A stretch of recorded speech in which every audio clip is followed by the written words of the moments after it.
My question is to the Minister for Employment and Workplace Relations. How accurate have reports been about the potential consequences of the government's workplace relations reforms? How will the government's policy to close labour hire loopholes affect workers? Give the call to the Minister for Employment, Workplace Relations and the Minister for the Arts.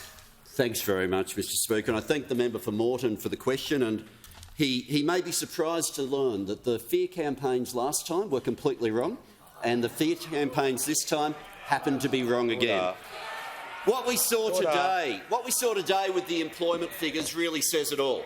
I remember when Secure Jobs Better Pay was being debated last year, and we were being told by those opposite that it would be a bad outcome for jobs. Well, today, and they also claimed that it wouldn't deliver what we were saying it would deliver for gender equality.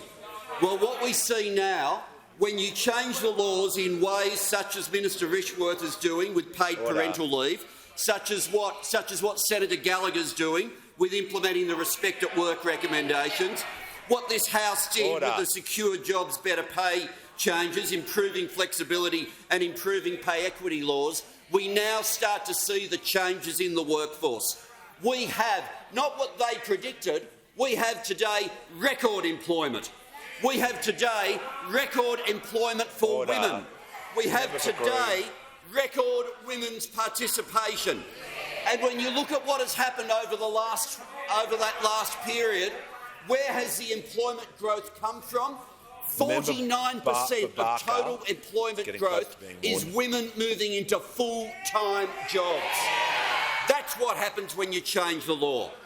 But not to be deterred, we've now seen a new fear campaign about closing the labour hire loophole.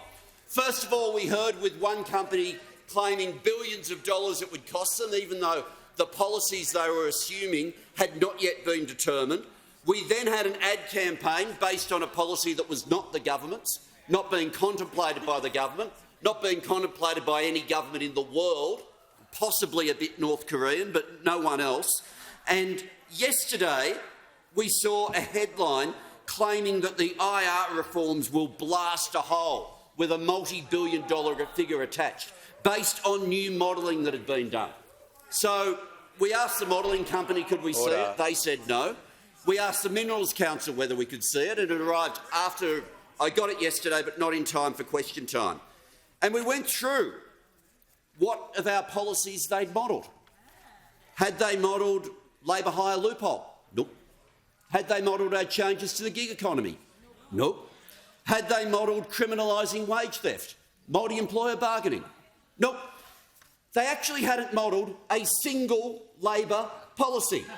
They had simply invented what would it look like if you took 1% out of the economy, out of productivity, and yeah, it would look bad. But for the people's pay packets who are suffering from this loophole, it means they'll be paid properly.